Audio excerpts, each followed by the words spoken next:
오늘은 수련 체험 주일입니다. 한번 따라해 보실까요? 오늘은 수련 체험 주일입니다.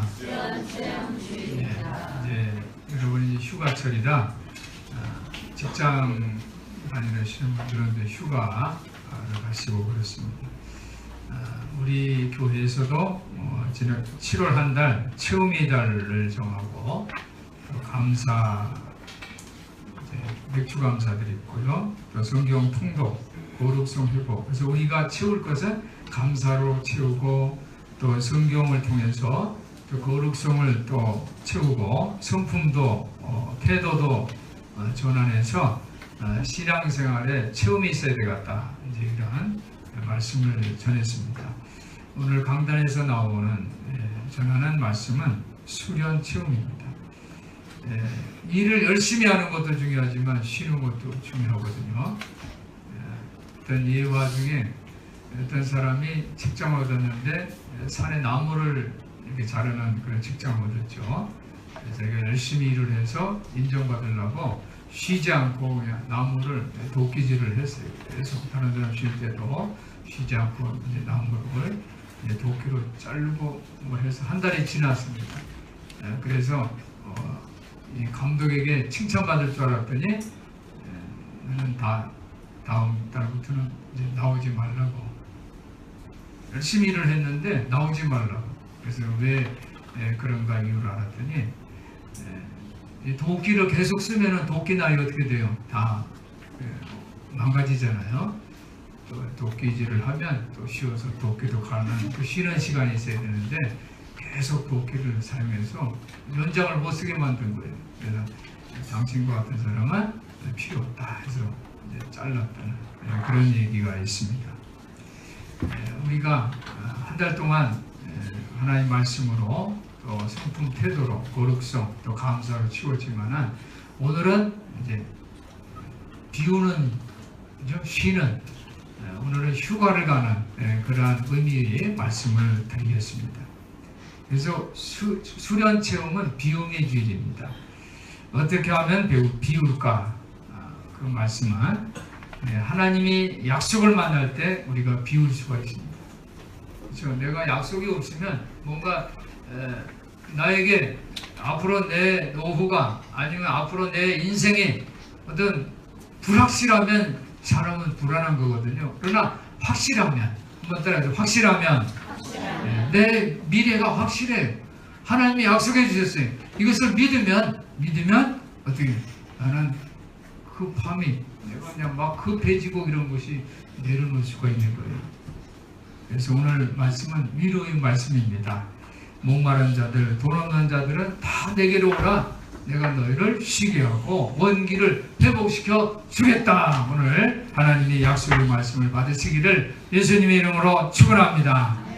오늘 10절 말씀을 보니까 하나님이 어떤 약속을 주시냐면 여러분을 위로하기 위해서, 여러분을 원기 회복을 시켜주시기 위해서 하나님은 비와 눈을 비유를 합니다.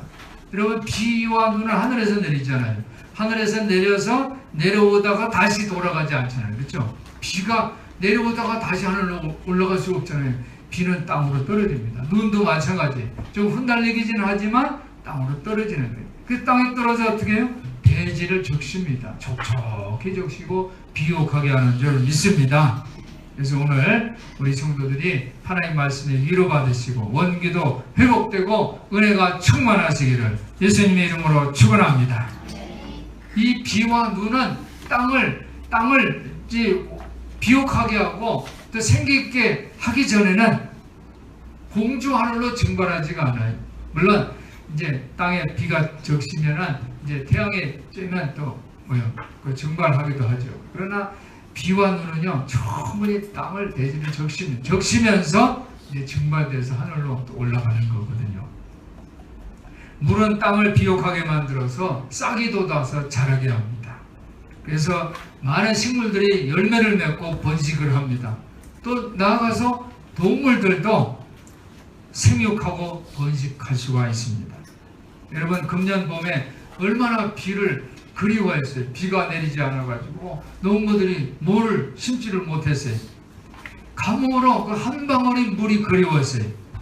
때를 따라 필요한 그 비를 주시는, 그래서 대지를 적시고 비옥하게 하는 이 하나님의 약속의 말씀을 받는 우리 성도 되시기를 예수님의 이름으로 축원합니다. 오늘 비옥한 대지는 어떤 역할을 하냐면요, 씨 뿌린 사람에게 종자를 내줘요. 씨를 내줘요. 그리고 먹는 자에게 양식을 준다고 그랬어요.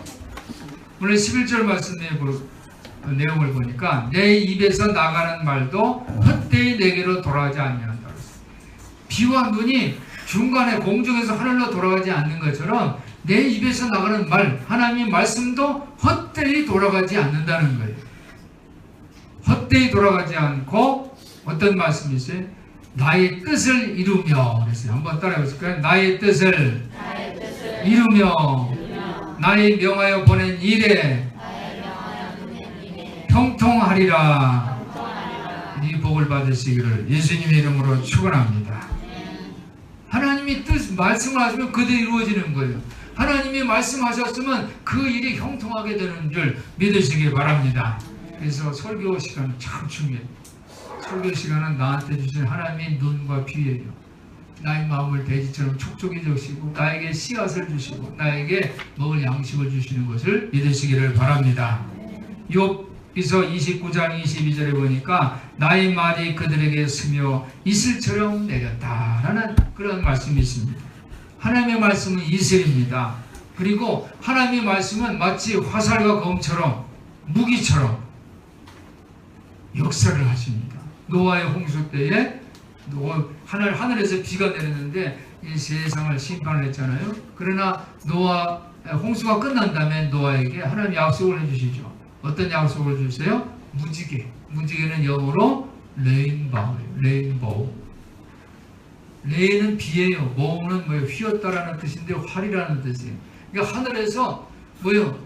홍수를 내려서 세상을 심판했는데 그 비가요 마치 화살처럼 땅에 꽂힌 거예요. 그래서 많은 기식하는 호흡 있는 모든 동물 인간을 다 멸한 거거든요. 그런데 하나님의 말씀은 그렇게 인간을 심판하시기도 하지만 하나님의 뜻을 이루는 무기가 된다는 거예요. 그래서 하나님은 다시는 내가 물로 세상을 심판하지 아니하겠다. 그래서 그 약속의 말씀으로 레인보우 무지개를 보여주신 줄 믿으시기를 바랍니다. 그래서 하나님의 말씀을 내가 들을 때는 하나님의 약속, 마치 무지개를 보여주신 하나님 노아에게 보여주신 것처럼 하나님의 말씀을 통해서 여러분이 약속을 받는 주인공들 되시기를 주님의 이름으로 축원합니다. 오늘 말씀은 약속인데 그 약속은 바로 회복해 주신다는 거죠. 이스라엘을 회복시켜 주겠다라는 거예요. 12절 보니까 너희는 기쁨으로 나아가며 평안히 인도함을 받을 것이요 그랬어요. 우리 성도들이 기쁨으로 평안으로 인도함을 받으시기를 예수님의 이름으로 축복드립니다. 산들과 작은 산들이 너희 앞에서 노래를 바란다 그랬어요. 산들과 작은 산들이 너희 앞에서 노래를 한다는 거예요. 자연이 그냥 자연으로 그냥 무심하게 있는 것이 아니라 여러분들 앞에서 뭐를 해요? 노래를 하는 거예요. 노래를. 할렐루야. 그래서 마음이 정말 예수 안에 있는 분들은 자연을 보면서 기뻐요. 산이 노래하는 것 같고 언덕이 노래하는 것 같고 오늘 들이 모든 나무가 손뼉을 친다고 그랬어요. 오늘 여러분들이 이제 그 예배 끝나고 이제 이 바깥으로 나갈 때 여러분은 이 만수동에 있는 모든 나무가 뭐예요? 손뼉을 치는 것을 만나시기를 예수님의 이름으로 축복합니다. 여러분을 응원하는 거예요. 응원. 모든 자연이 그냥 무심하게 서 있는 게 아니라 여러분을 응원하는 거예요. 박수 치면서. 여러분이 이제 8월 초거든 이제 휴가 가실 텐데 휴가 가셔서도 자연을 보면서 야 자연들이 나를 손뼉 치면서 응원하는구나. 그러한 느낌을 받으시기를 바랍니다. 그래서 하나님의 약속의 징조입니다. 여러분 자연은요 우리 인간의 수명은 짧잖아요. 자연은 내가 나무보다 더 오래 살 수가 없잖아요. 물론 중간에 나무가 비어지는 것도 있지만 모든 나무는 오래 자연도 산도 오래오래 있어요. 마치 역사도 오랜 세월을 역사라고 그러잖아요. 역사. 그래서 역사와 자연을 다스리는 하나님. 오늘 그 하나님께서 이스라엘의 과거, 현재, 미래에 여러분 이스라엘을 초청하신 것처럼 여러분 오늘 말씀을 듣는 여러분의 과거와 현재와 미래에 하나님께서 여러분을 초청하세요. 이 초청에 응하시기를 예수님의 이름으로 부탁을 드립니다. 하나님이 부르심에 우리가 기쁨으로 나아가야 돼요. 그리고 평안히 인도함을 받아서 산들, 언덕, 들의 모든 나무가 노래하고 손뼉을 친다는 그런 느낌, 그런 감동을 받으시기를 예수님의 이름으로 축원해 드립니다. 요즘은 100세 시대라고 합니다. 오래 사는데 그냥 오래 사는 건 얼마나 힘들어요. 내가 100세 시대인데 오래 산다. 그런데 아파. 얼마나 힘들어요. 반가운 일이 아닐 거예요. 그 오래 산다는 것은 그 의미를, 그 오래 사는 의미가 있어야 돼요. 그래서 그 의미를 통해서 내가 약속을 받고 행복해야 돼요. 그랬을 때 평화롭고 행복한 인생이다 라고 말할 수가 있어요. 성경에 보니까 가장 오래 산 사람이 누구죠? 네, 무드셀라. 무드셀라는 나이가 969세를 살았어요. 한번 따라하세요. 와! 누가 이제 카톡을 하는데 뭐라고 하니까 와우! 이렇게 하고 하더라고요. 그래서 신이 나가서 또 그랬더니 또 와우! 하더라고요. 969세. 여러분, 우리가 성경을 보다 보면 900세를 산 무드셀라를 보면 와, 이거는 전설이다. 뭐 이렇게 생각할 수가 있어요. 그 비결이 뭘까? 한번 생각해 보세요. 969세를 사는 비결이 엊그제 텔레비를 보니까 99세를 산 노인인데요. 농사를 지고 1.5톤 트럭을 몰고 이발소 다니고 뭐 하더라고요. 농사를 짓더라고요. 정정해요. 멋있더라고요. 존경스럽더라고요. 그런데 969세를 살았어요. 무드셀라. 이 무드셀라의 969세를 한번 제가 지난 한 주 동안 주목을 했어요. 야, 이 969세를 살았다는 이 의미가 뭘까? 그냥 나이가 오래, 그냥 전설처럼 제일 오래 산 사람이라는 것을 나타내기 위해서 성경이 기록했을까? 의미가 뭘까? 일단 성경에 그 이름이 기록된다는 것은 의미가 그 자체가 있어요. 성경은 우리에게 뭐예요? 하나님 말씀이잖아요. 하나님 말씀은 뭐예요? 오늘 제가 하나님 말씀 뭐라고 그랬어요? 비와 눈처럼 대지를 촉촉이 적시고 씨를 주고 양식을 주는 거예요. 하나님 말씀은 뭐예요? 우리를 위로해 주시는 거예요. 새 힘을 주시는 거예요. 그래서 무드셀라가 성경에 기록됐다. 이 말씀도 우리에게 비와 눈이 돼서 우리에게 하나님이 씨를 주시고 양식을 주시고 우리를 촉촉히 적셔서 위로해 주실 줄 분명히 믿습니다. 성경에 무드셀라가 969세를 살았다고 기록한 것은 그 의미가 있기 때문에 성경에 기록되었을 것이다. 그렇게 생각을 해봤어요. 여러분, 내가 오래 살면 뭐예요? 오래 살면 어떻게 사는 거예요? 오래 살면 다 그 시대를 다 경험했어요. 무드셀라가 969세를 산 그 시대는 창세기 시대입니다. 창세기 시대는 하나님이 이 세상을 창조하신 시대예요. 하나님이 말씀하신 건 그대로 다 이루어졌어요. 그거를 무드셀라는 다 보았을 것이다. 다 경험했을 것이다. 그리고 보고 경험했을 뿐 아니라 그것을 자식들에게 다 전해줄 것이다. 그런 생각이 들었어요. 야, 한번 따라해주세요. 우와. 예. 이 사도 요한이 요한복음을 쓰면서 예수님에 대해서 이렇게 표현했어요.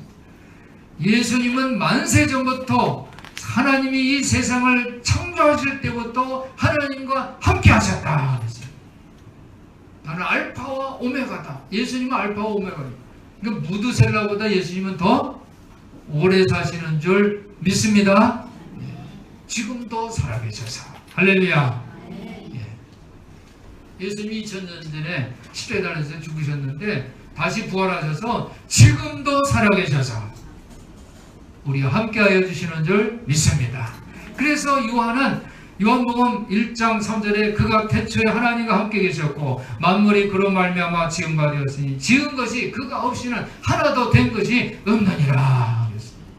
그렇게 그렇게 예수님이 제자인 요한은 그렇게 고백을 했어요. 창조의 시대를 증언해 준 사람이 무드셀라인 줄 믿습니다. 인간으로서 이 세상을 창조하고 역사하시는 그 모습을 증언해 줬어요. 무드셀라. 그런 생각이 드니까 야, 은혜가 됐더라고요. 한 주간 동안 이 말씀에 은혜를 받았어요. 할렐루야. 여러분도 은혜 받으시기를 예수님의 이름으로 축원합니다. 요즘 영화 군함도라는 영화의 메시지를 저는 영화 안 보진 않았어요. 그 내용 이제 인터넷에서 봤는데 텔레비전에도 자꾸 나오는데 그 자막에 그런 얘기가 있더라고요. 거기에서 그 땅속 깊은 곳에 가서 우리 그 징용 받은 한국인들이 막 고생을 하잖아요. 근데 일본이 패망하니까 어떻게 하면 이 사람들이 살아나가면 다 그것을 얘기할 거 아니에요. 그러니까 다 죽일 결정을 합니다. 다 죽인다. 수천 명을 다 죽이려고 그래요. 그런데 여기에서 한 사람이라도 살아나서 이 일을 증언하면 우리가 이기는 것이다 그랬어요. 뭐 총칼도 없잖아요. 일제가 죽이면 다 죽이는 거죠. 그런데 한 사람이라도 살아서 탈출하면 우리가 이기는 것이다 라는 그런 메시지가 있더라고요. 얼마나 멋져요. 일본을 전쟁을 일으켜서 일본보다 더 힘이 커가지고 일본을 눌러서 이기는 게 아니라 우리가 살아남는 것이 이기는 거라는 거예요. 창세기 5장에 보면 아담의 계보에 900세 이상을 산 사람들이 6명이나 되더라고요. 아담은 몇 살 살았어요? 아담은 930세를 살았습니다. 아담의 아들 셋은 920세, 에노스는 905세, 게나는 910세, 야렛은 962세, 부두셀라는 969세. 900세 이상을 산 사람이 몇 명이에요? 6명이나 되더라고요. 6명. 그리고 또 그 다음에 보니까 마할랄레는 895세, 에녹은 몇 살 살았는지 아시죠? 1년은 365세. 에녹은 365세를 살아서 죽지 않고 하나님이 그를 데려가셨더라 그랬어요. 에녹은 365세를 이 사람이 살았어요. 그리고 라멕은 777세. 그러니까 창세기 5장에는 이렇게 900세 이상 산 사람이 6명, 그리고 300세 이상이 3명 해서 9명이 있어요. 300세 이상을 산 사람이 9명이 기록이 되어 있어요. 그러니까 아담이 계보에서 나오는 이 사람들이 우리가 상상할 수 없는 오랜 세월을 살았단 말이에요. 그런데 오랜 세월을 산 그 의미가 뭐냐? 그것은 바로 하나님이 창조 사역을 그들이 증거했다. 그런 증언한 사람, 증인된 사람임을 믿습니다. 그러니까 우리가 예수 믿고 구원 받고 은혜 받는 것도 중요하지만 더 중요한 게 뭐라고 그랬어요? 예수님이 사랑하시면, 내가 예수님 은혜 받은 것을 여러분들이 뭘 해야 돼요? 증언하는 거예요. 그게 가장 가치 있고 의미 있는 삶인 줄 믿습니다. 미국의 캘리포니아의 잉요 국유림 이름이 잉요예요. 우리나라 뭐 송리상 국유림 이런 식으로 잉요 국유림인데 거기에 무드셀라 소나무가 있고, 왜 무드셀라 이름을 붙였냐면 이 소나무가 1000년을 살았어요.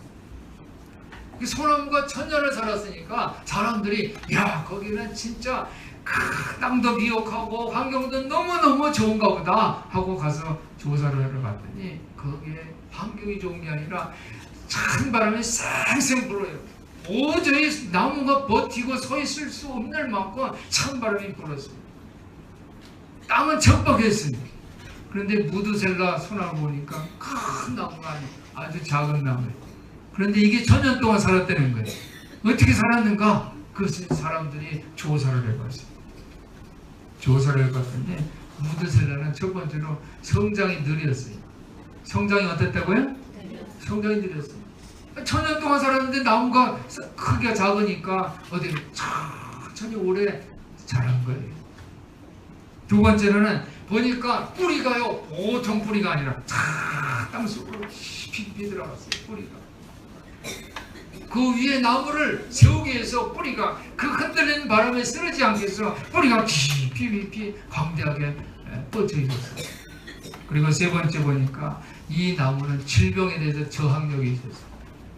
송진들을 뿌려내면서 피톤치드를 뿌려내면서 어떻게 해요? 그 곤충들 벌레들이 들어오지 못하게 나무가 막아요. 질병에 대한 저항력. 한번 따라 보실까요? 질병에 대한 저항력. 네.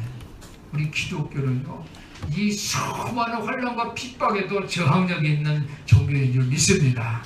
우리 기독교는요, 그래서 십자가 종교예요.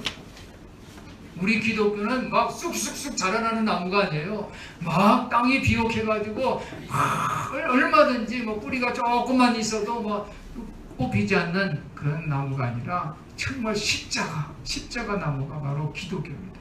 마찬가지예요. 여러분, 우리 성도들도 마찬가지예요.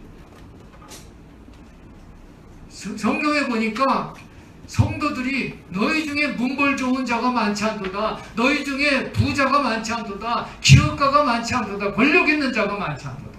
그러나 하나님이 너희를 사랑하시는도다. 초대교인들은 그런 사람들이었습니다. 그리고 그 비결을 보니까 네 번째로는 작은 크기. 한번 따라해 보실까요? 작은 크기. 이 무드셀라 나무가 이 네 가지 그 비결이 있었던 거예요. 오늘 이사야 선지자는 하나님의 말씀을 뭐라고 비유했어요? 비와 눈이라고 비유를 했습니다. 하늘에서 비와 눈이 내려서 땅에 원기를 주어서 그래서 비옥하게 했다는 그런 말씀입니다. 영양분을 가져다 주는 것이 하나님의 말씀인 줄 믿습니다. 이사야 선지자는 하나님의 말씀은 반드시 그 말씀대로 이루어진다, 성취된다, 이렇게 고백을 하고 선포했습니다. 오늘 12절에 보니까 너희는 기쁨으로 나아가고 평안히 인도함을 받을 것이다. 산들과 작은 산들이 너희 앞에서 노래를 바라고 들이 모든 나무가 손바닥을 칠 것이다. 이사야 선지자는 이렇게 선언을 합니다. 그리고 13절에 보니까 잣나무가 가시나무를 대신하여 화석류는 진료, 즉 이 쐐기풀, 진료가 있는 대신에서 날 것이다. 여호와의 명예가 되고 영영한 표징이 되어 끊어지지 아니하리라 라는 말씀을 우리에게 선포해 주십니다. 우리나라가 정말 너무 지금 어려운 가운데 있죠.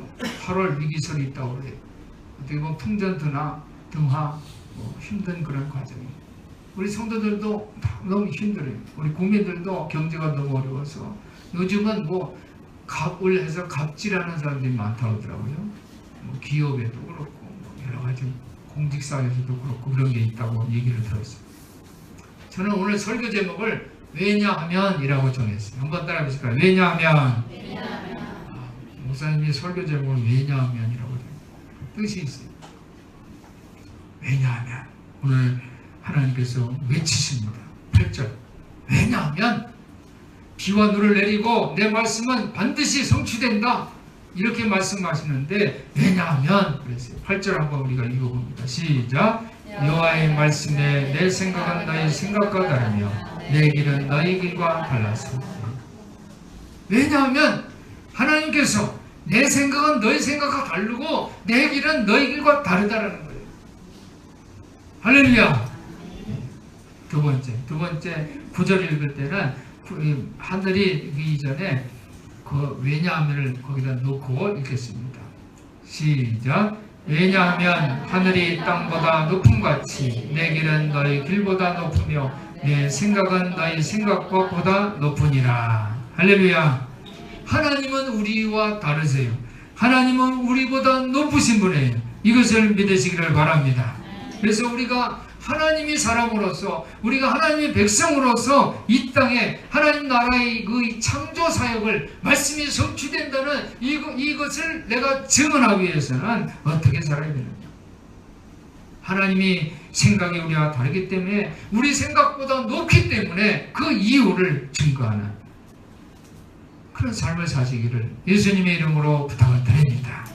그래서 오늘 무두셀라 같은 삶을 모델로 소개를 해드립니다. 무두셀라는 몇 살까지 살았어요? 969세. 969세를 살게 돼서 막 무두셀라가 사람이 잘하면 옛날에는 뭐 2m, 3m도 이제 큰 사람들이 있었다고 그러죠. 요즘도 2m 되는 분들이 있는데 969세 살았으면 그냥 어마어마하게 거인이 됐을 것이다. 이렇게 상상할 수 있는데 오늘 그렇지 않다는 거예요. 첫 번째로는 무슨 비결이 있다고 했어요? 한번 따라 느린 성장. 네. 느린 성장. 오늘 말씀은 느린 성장. 하늘에서 비도 조금밖에 오지 않고 태양으로부터 에너지를 얻을 시간도 적고 양분도 적은데 어떻게 성장할까? 모더텔라 소나무는 어떻게 했어요? 느리게 성장하고. 사랑하는 성도 여러분, 우리가 느리게 성장하는 법은 뭐냐? 그것은 범사에 감사하는 거예요. 한번 따라해 보시죠. 범사에 감사하자. 범사라는 건 뭐예요? 내가 기분 좋을 때 뿐만 아니라 내가 기분이 안 좋을 때도 감사하는 거예요. 먼저 말하는 거예요. 내가 지금 뭐 상황을 보니까 기분이 좋은 게 하나도 없어. 나를 좀 이렇게 응원해 줄 사람이 응원도 안 해주고 뭐 기분이 그래 뿔뿔해. 그래도 감사합니다. 먼저 고백을 하는 거예요. 그렇잖아요. 내가 어떤 사람을 만났어. 인사하기가 싫어. 저 사람 또 만났네. 인사하기 싫어. 그래도 어떻게 해요? 안녕하세요 하고 인사하는 거예요. 마찬가지. 내가 하나님 앞에 하나님이 나만 빼고 다른 사람만 복 주시는 것 같아. 그래도 하나님 감사합니다. 오늘 이제 올라오다 보니까 극동방송에서 어느 목사님이 설교하는 걸 잠깐 들었어요. 우리가 대통령 만나고 장관 만나고 유명 인사를 만나려면 얼마나 힘들어요. 근데 하나님은 우리가 하나님께 가까이 가기만 하면 만나주신다는 거예요. 이런 은혜를 받았는데 왜 하나님께 가까이 안 오냐고. 그분 목사님이 그러는데 제가 거기서 아멘 하고 은혜 받았어요.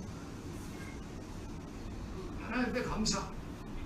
내가 그렇죠. 대통령은 뭐요? 이 나라의 일국에 권력 있는 사람인데 하나님은 그렇죠?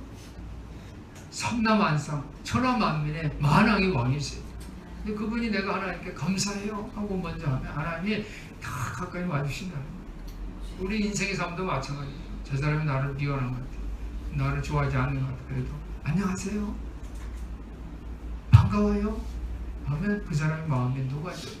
그리고 나하고 친한 사람이 되는 거예요. 은혜 받으시기를 바랍니다. 모든 일에 감사할 때 인정받고 칭찬받게 될 줄 믿습니다. 그렇게 할 때 하나님 기뻐하시는 거예요.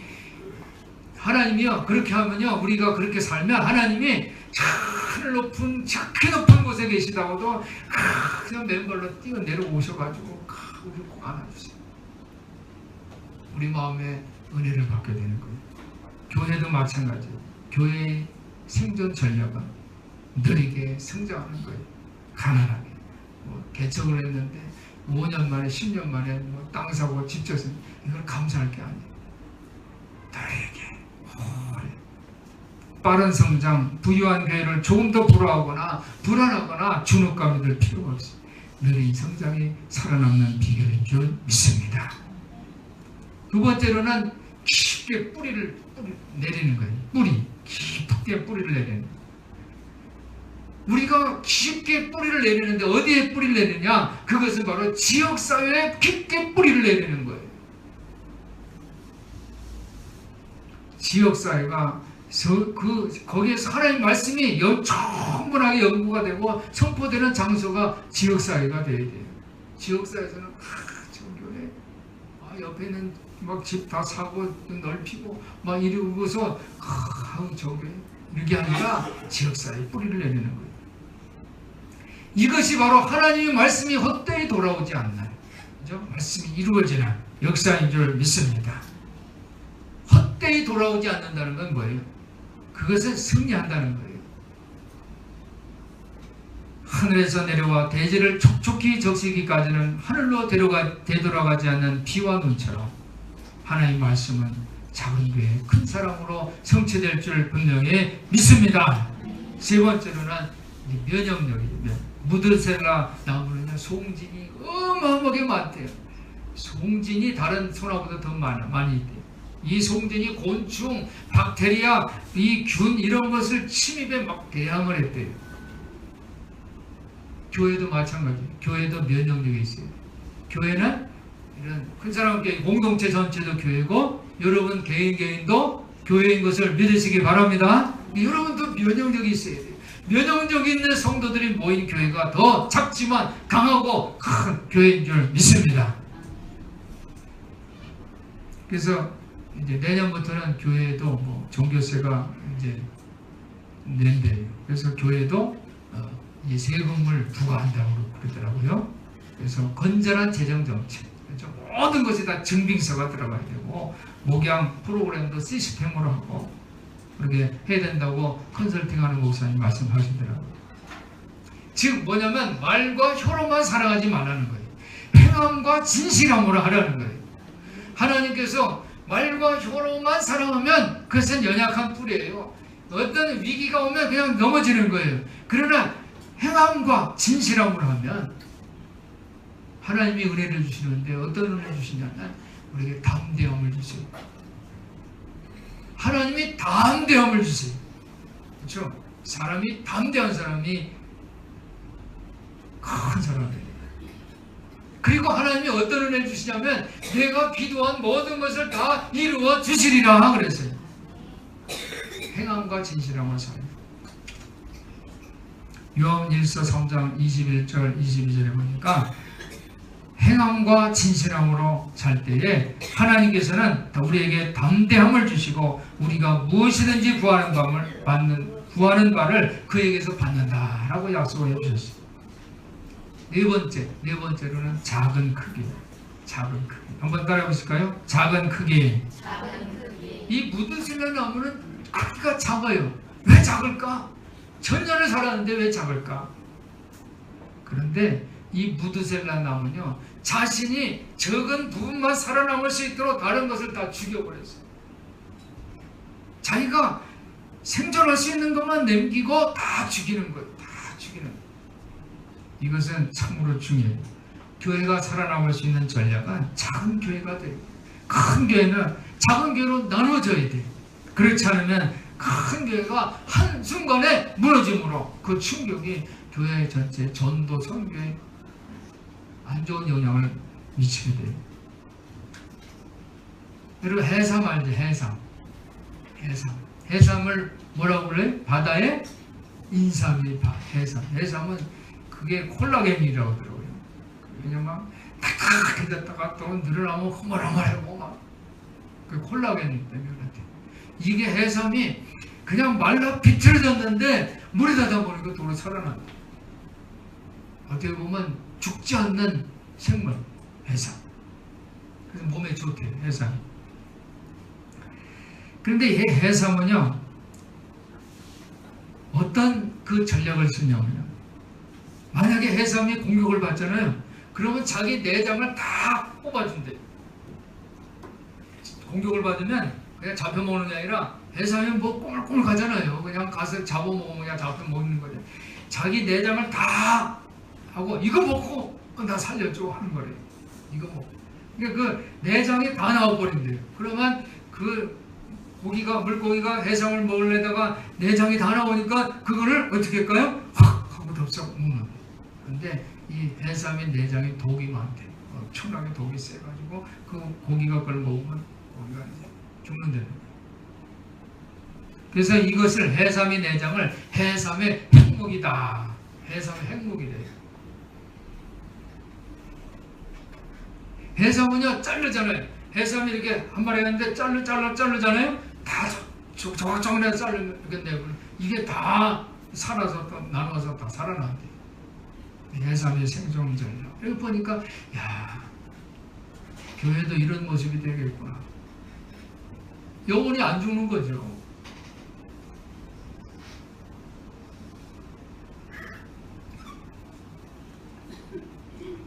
오늘 말씀이 교회에 주는 교훈이 있습니다. 그것은 바로 형식이나 외형적인 것들이 죽도록 내버려 두는 거예요. 형식을 살려보면 그냥 다 죽고 다 무너져 버려요.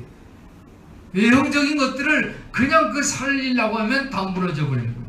그것을 죽도록 하는 거예요. 그래서 교회가 정치를 피할 수 있도록 소급으로 나누는 거예요. 우리 교회는 권사기도회, 어머니기도회, 고총장기도회 이런 소그룹들이 있어요. 이것은 큰 것을 죽이고 작은 것을 살리는 시스템인 줄 믿습니다. 여러분들이 그 기도회를 그냥 행사로 그냥 한 달에 한 번 하는구나가 아니라 이것이 뭐예요? 생존 전력이에요. 해삼이 자기를 살기 위해서 그렇게 잘라져도 또 살아나는 것처럼 내장을 다 뽑아버려도 살아남는 것처럼 여러분 그 권사기도에 자기 순서 맡으면 진실하게 진지하게 준비하고 기도해 주시기를 바랍니다. 어머니 기도회, 고청장 기도회 마찬가지. 루디아 에스더의 바울 선교를 통해서 그 성도들은 기도와 예배, 성경 공부로 통해서 믿음을 훈련을 통해서 여러분이 자라나는 거예요. 그래서 교회의 성장은 몇 년 동안이 아니라 수백, 수천 년 동안 바라보는 것이 교회의 성장인 줄 믿습니다.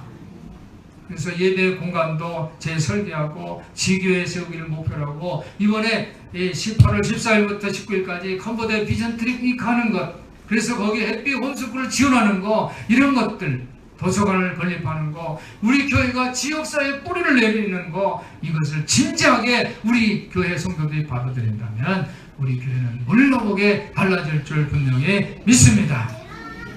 마태복음 13장 32절에 보니까 불리한 환경 속에서도 새로운 삶의 장소가 되는 그런 모습이 기록되어 있습니다. 그것은 겨자씨는 모든 씨앗 중에서도 가장 작은 것이지만 싹이 트고 자라고 나면 어느 푸송기보다도 커져서 공중의 새들이 돌아오고 그 가지가 깃들일 만큼 큰 나무, 큰 사랑 있는 겨자씨 교회가 된다는 그것이 바로 교회가 살아남는 비전인 줄 믿습니다.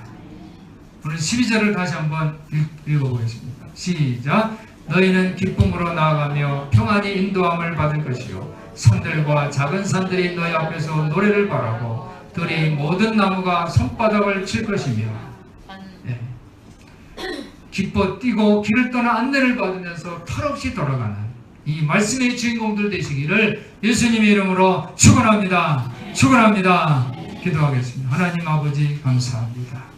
오늘 은혜해 주신 말씀을 통해서 우리가 하나님 말씀으로 위로받고 또 새 힘받아서 하나님 나라의 창조 역사를 증거하는 증인들이 다 되게 하여 주옵소서.